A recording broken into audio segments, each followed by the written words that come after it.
If you want to continue to follow our adventure, click subscribe. So you don't miss anything, click the bell notification. Oh, House on the Road subscribers and followers. I just made a video the other day where I talked about having to endure the heat and the cold out here, living in a boondocking lifestyle, which means that you're out here without any hookups. And I thought I tried to explain it pretty well. And what I was saying is that your comfort level has to do with the amount of money you're willing to put into it. If you're like Carolyn and I, if you are trying to live under $1,000, that it becomes really difficult to try to stay warm and cool depending on the climate. So there was a lot of suggestions on how we could stay warmer and cooler. And I was going to sit there and try to answer each one of those comments, but I thought, you know what? Apparently, a lot of people don't quite understand what it's like to be out here. And I thought, you know, this is a real good opportunity to make a video and not to criticize anybody's suggestions. I really do appreciate all the suggestions, and I understand where you're coming from. Before I got started, I thought of all those things too. And I really thought, that, okay, we got to have this and that and this and that. And before you know it, you're just swamped in stuff that you can't use. You know, you need to go north in the summer, south in the winter, up in elevation, down in elevation. Everybody seems to think that's what you got to do. Okay, well, that's fine, and I get what you're saying, although we have tried it and it doesn't work. In that other video I told you, we went to the Smokies and we were so cold and wet the entire time. So it doesn't work. We have been out here a year and a half and we have not been able to actually consistently do what everybody's suggesting. Go north, go south, up and down, because we keep running into emergencies. This plan that you're going to go north every summer, well, when a family member gets sick and that family member is down in Texas in the summertime, you're going to go to Texas in the summertime. And you're going to have to learn how to deal with that heat. You're just going to have to.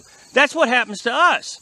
Is we were up north in South Dakota with relatively good temperatures. Nothing to complain about. And Carolyn's daughter once again got sick with cancer right at the end of July, beginning of August. We're back in Missouri.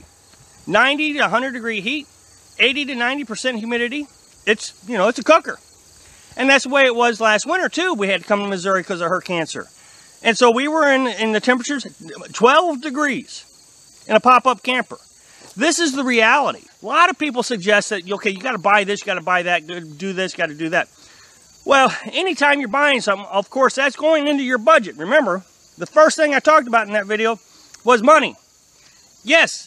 If you want to spend money, you're going to be more comfortable. I get it. Assuming that I'm willing to go spend the money on the things you suggest, let's forget about the money for a minute. Okay, I'm going to go buy a diesel heater. Somebody told me to buy a diesel heater. I got to run a blower on that. That means I got to run electricity. That means it's going running up my generator costs. It means I got to run the generator through the night, maybe, if I don't have enough battery, or I got to go buy another battery. People have suggested that I buy electric blankets. Now, they've talked about DC and AC both. DC, I kind of am with you on, although, again, I'm worried about running my battery down. But if I run an AC, that means I got to run the generator all night long.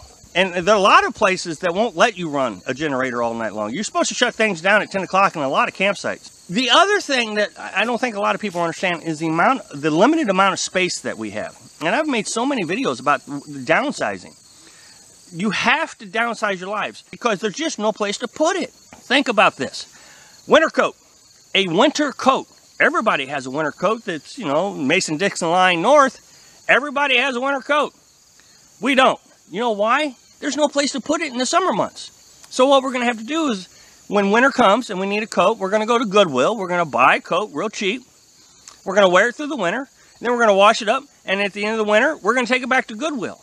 So if I buy an electric blanket, and I don't know how much they cost, let's say they cost $50. I'm just throwing it out there. It doesn't matter how much they cost, but they're going to cost me some money. And I use it over the wintertime, and then I'm going to take it and put it in Goodwill. I'm going to give it away because I just have no place to put it.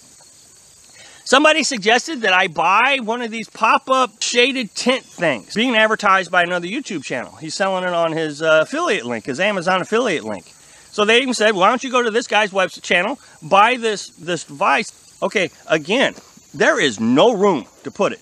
When all our stuff, all the necessities are put away. The generator, food, gasoline for the generator, the 2 cans that we have, the water heater, which is kind of a luxury.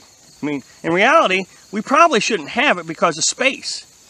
But, you know, we sacrifice some things so we can have that water heater. Once we have all that put into the truck, there's no place to put anything else. The other thing that I don't think a lot of people realize is the more stuff you have, the more stuff you got to pack away. When you want to go to town in your van or your camper, truck camper like we have, when you want to go to town just to go grocery shopping, do anything, just go to town, maybe sightsee. Well, it already takes us about half hour, 45 minutes to put things away. The water buckets, the generator, the gas cans, all that we got to put away. We got to get everything so it rides well. So I mean, we're up to a half hour. Put hanging tarps with tent poles. All that takes time. So the longer that we have to spend breaking things down, the less time we get to go and enjoy the site or go shopping. I mean, think about it. Okay, this morning I got to get up and I want to charge the battery for at least 2 hours before we get up and start the engine. And then we're going to pack everything away. We got to put the generator away. Remember that. So first thing we got to do is we got to cool down the generator because I don't want to put it in so hot that it burns everything up. So it's cooling now for an hour. So now it's 9 o'clock. You know, I got up at 6, 8 o'clock.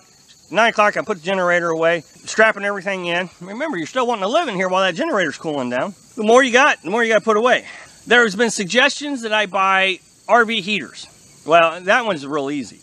We absolutely have no place to put an RV heater. I think it's very important that when you're thinking about coming out here and living, what is it that you really is going to consider a necessity? I have to have this. For example, the refrigerator. We have to have a refrigerator.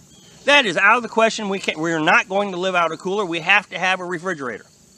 So that's space. That's weight. That was something else I didn't talk about. Weight. Everything you put in there is weight. And we're almost to the capacity of the truck now with our little 4-cylinder truck. So do I worry about a refrigerator or do I worry about having an electric blanket? Thanks for watching. Be sure to subscribe. Click like if you like the video. And happy travels.